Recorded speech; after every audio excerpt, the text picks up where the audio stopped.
Salve, salve pessoal, sejam bem-vindos. Estamos aqui mais uma vez no Rock in Ribs do Marco Zero, no Recife Antigo. E este é o quarto episódio da BR81 TV, que você já sabe, entra aqui na Baco TV ao meio-dia da sexta-feira e do nosso canal do YouTube às 19 horas, também na sexta-feira. E já vamos começar falando de coisa pesada. 2019 tá com alguma coisa estranha, a gente precisa reiniciar esse ano antes do carnaval, antes que aconteça um negócio muito mais sério, né? A gente teve aí, já falamos lá no primeiro episódio, da perda lá, da passagem do Marcelo Iuca, e a gente teve as tragédias de Brumadinho e as tragédias no Rio de Janeiro, com o Flamengo, com o Bangu, e mais uma lá em Belo Monte, e agora recentemente o Ricardo Boechat também, que nos deixou num acidente horrível. E no mundo da música tivemos duas perdas, uma nacional aqui, a Daisy Cipriano, que era lá do Fat Family. O Fat Family já não estava mais tão ativo, mas ela era a caçula do grupo, e quem passou pelos anos 90 e 2000, né, vai lembrar ali da dancinha sexy e tal, que marcou uma época, marcou uma geração, né, e tanto é que está ocupando tanto espaço na mídia. E ela era a caçula do grupo, morreu de câncer, um câncer no fígado, uma coisa de fato muito triste. E ainda no mundo da música, morreu também aí uma morte que teve um impacto mais mundial pela influência dele, que foi o Jim Dunlop. Talvez falando assim você não conheça o Jim Dunlop, mas ele é o criador e o fundador de uma empresa que se especializou em não em instrumentos musicais, mas em acessórios para instrumentos musicais, pedal, como esse carinha aqui que está no cenário hoje. Essa marca aqui, MXR, é uma marca que é criação dele, e tem vários pedais, vários efeitos aí que muita gente famosa usa. O mais famoso deles, que com certeza você já deve ter ouvido, esse carinha aqui, ó, o Cry Baby, que está presente no rock, no heavy metal, na black music. Você tem aí, vamos dizer, Slash, Metallica, Van Halen, Jimi Hendrix, tantos nomes aqui que a gente pode mencionar, que é o famoso efeito do wah-wah, né? Cry Baby foi criação do Jim Dunlop, e pra você ter uma ideia da influência que esse cara teve no mundo da música, né? A música como um todo agradece muito aí a contribuição do Dunlop. A causa da morte dele não foi divulgada pela família, mas ele já tinha uma idade bem avançada e infelizmente não deixou, mas o legado desse cara é algo fantástico. Tanto esses pedais aqui, que esses efeitos que eu falei, overdrives e vibes e etc., que estão presentes aí na música como um toda. Quase que eu me esqueço de mencionar o Fuzz Face, que não foi exatamente uma criação dele, mas ele comprou depois a representação e ele continua distribuindo aí Fuzz Face. Inclusive Recife é a capital brasileira do Fuzz. Um abraço aí para o pessoal do Clube do Fuzz lá do Facebook.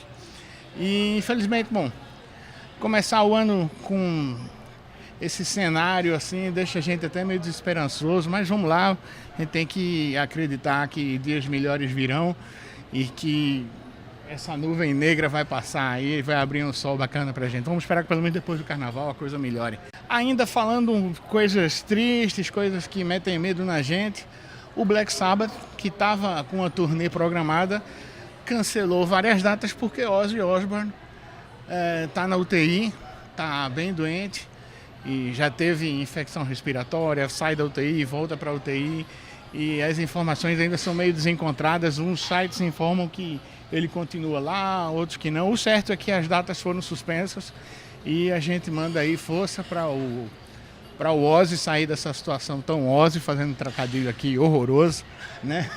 Mas o triste é que as datas foram canceladas e a gente espera que ele esteja bem logo e, para a alegria do nosso guitarrista João, o Black Sabbath entre de novo em turnê e a gente possa curtir aí a banda em todo o seu esplendor negro, né? Sempre lembrando que enquanto isso o Keith Richards segue bom e saudável lá com o Rolling Stones e não dá notícia de que vai ficar mal tão cedo, né? Mas agora, passando um pouquinho as páginas tristes, vamos falar de tretas. O Greta Van Fleet ganhou o Grammy de melhor banda de rock. Foi a melhor banda de rock, foi o melhor álbum. And the Grammy goes to From the Fires, Greta Van Fleet. Bom, o que interessa é que o Led Zeppelin só ganhou esse álbum quando entrou no Hall da Fama do rock and roll. E todo mundo deve estar acompanhando aí que muita gente solta comentários ásperos ali sobre o Greta Van Fleet, dizendo que ele seria parecido demais com Led Zeppelin. E aí, o que é que vocês acham? É parecido mesmo? É plágio? É uma versão moderninha? E se for, o que é que tem de mais ser tão parecido com as suas principais referências? É aí que mora a treta, porque tem gente que talvez ache que falta originalidade à banda, né? Por exemplo, o Kirk Hammett lá do Metallica andou criticando a falta de... a superficialidade de bandas que são tão parecidas assim. Mas e aí, enquanto isso te incomoda? Você que é fã do Led Zeppelin, isso te incomoda ou te soa como um elogio? Há muito tempo eu ouvi um ditado que dizia assim: a imitação é o melhor elogio.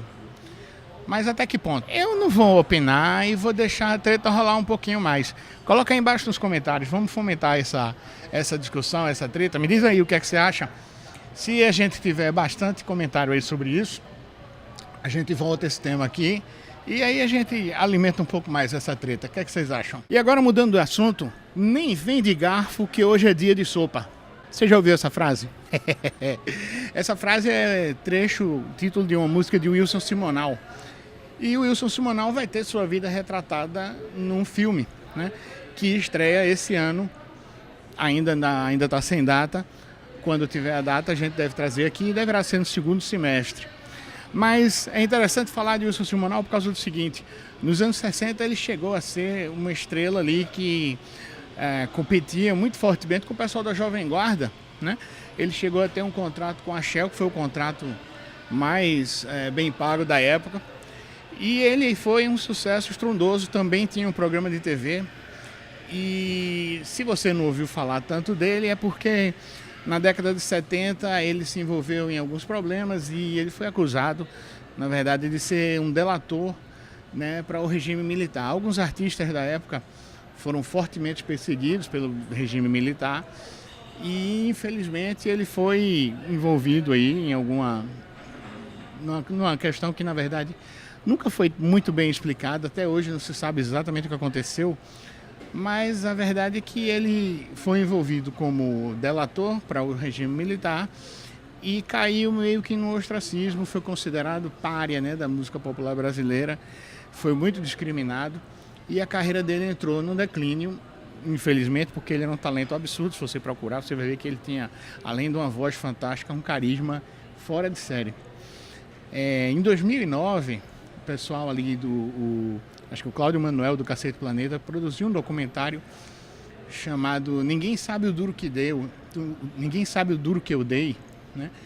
Onde se tentou resgatar a imagem, resgatar toda essa história, se investigar. Na verdade, no final dos anos 90, o Wilson Simonal chegou a ser absolvido pelo governo e tal. Algumas questões que foram reveladas, vários depoimentos, inclusive de artistas como Caetano Veloso, Gilberto Gil, que esses sim foram oficialmente perseguidos pelo sistema, pelo regime, deram depoimentos inocentando e elogiando o Wilson, mas a verdade é que já era muito tarde, já havia sido feito um estrago muito grande, ele passou muito tempo à margem disso. O que é uma pena, porque, como eu já disse, o talento dele é impressionante. Se você pegar, tem pérolas dele como Samarina, que é uma música que eu gosto muito. Mas aí o filme, primeiro esse documentário tenta resgatar a imagem dele e agora esse filme tenta trazer ele de uma maneira muito mais humana. Inclusive, uma das críticas que eu li a respeito fala exatamente que até quando o filme relata algumas atitudes dele que não são exatamente positivas, você se pega torcendo pelo personagem, porque o filme te dá essa imagem humanizada dele. Quem vai fazer o papel do Simonal é o Fabrício Boliveira e quem vai fazer o papel da esposa dele é a Isis Valverde, que coincidentemente é o mesmo casal que faz o casal título do Faroeste Caboclo, né? E a química deu tão certo que quem resolveu fazer o cast desse filme escalou o casal para repetir a química. E ainda lembrando que o Wilson Simonal é o pai de dois cantores atuais da MPB, que são dois expoentes bem bacanas aí da nova MPB e que flertam com vários estilos, que são Max de Castro e Wilson Simoninha. Grande expectativa para esse filme. Filme que conta uma história bem bacana, que para quem gosta também tem uma treta aí envolvendo o regime militar. Em tempos que o regime militar, a questão ditatorial tem sido tão falada e a questão das fake news também tem sido tão discutidas, né? A gente vai vai ver aí uma história de 1900 e antigamente, com um estrago bem grande feito por fake news. Como sempre, mandar aqui o abraço da gente para os nossos parceiros. A gente está sempre falando deles aqui porque são fundamentais aí para a gente, estão sempre cuidando do nosso visual, da nossa imagem, tanto aqui quanto online, né? Seu Jorge Barbearia, lembrando aqui que o Seu Jorge também atende crianças e adolescentes, então, paizão, vai dar um trato na barba, no cabelo, leva o gurizinho também para dar aquele corte style para ficar na boa. Ainda lá no nosso site você encontra os endereços de portfólio do Calango Quirri, do Social Media e da Etnia Imagens. Dá uma chegada lá, vamos ver o trabalho que essa galera presta, que é muito bacana. E eu, pessoalmente, quero mandar um abraço aqui pro Davi, lá da Bunker. Davi, eu sei que eu dei uma farrapada, mas ó, tô voltando. Minha meta é fazer 5 HSPUs a mais do que o Major Rock e o Major Maneco.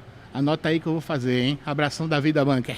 Então, pessoal, nosso tempo tá acabando, mas antes eu ainda queria mencionar um fato curioso que aconteceu com a gente, com a banda, né, BR-81. A gente tava fazendo um show no sábado passado, e aí um rapaz que estava lá vendo o show chegou pra gente, puxou uma ideia, trocou uma ideia com a gente, e aí entregou pra gente o CD dele, que eu achei muito bacana e achei que merecia a gente dar uma palavrinha aqui.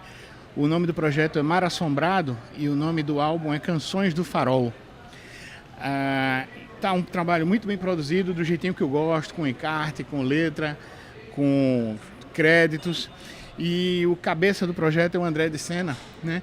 É uma recomendação aqui bacana para quem gosta de sons diferentes. A gente aqui tem um pouquinho de prog rock, tem um pouquinho de psicodélico. Não sei se era a ideia dele, mas me lembrou um pouquinho ali Vandergraaf Generator, me lembrou também Paebiru, umas coisas bem bacanas. É um rock progressivo com uma ênfase meio acústica, com violões e flautas. André, um abração, um trabalho muito bacana, curti. Vamos manter contato. Produção, anota aí, quem sabe Vandergraaf Generator, Paebiru, são temas interessantes aí pra gente falar nas próximas edições, ok? Vamos ficando por aqui, pessoal. Agradecendo mais uma vez ao Rock and Ribs, né? Agradecendo ao Ribs, ao Rock and Roll, aos sanduíches, à Pepsi, ao Chopp, e com os trabalhos técnicos de Gustavo Costa na edição e captação de imagens, me despeço de vocês, lembrando, toda sexta-feira na Baco TV ao meio-dia e no nosso canal no YouTube às 19 horas também na sexta-feira. Um abração!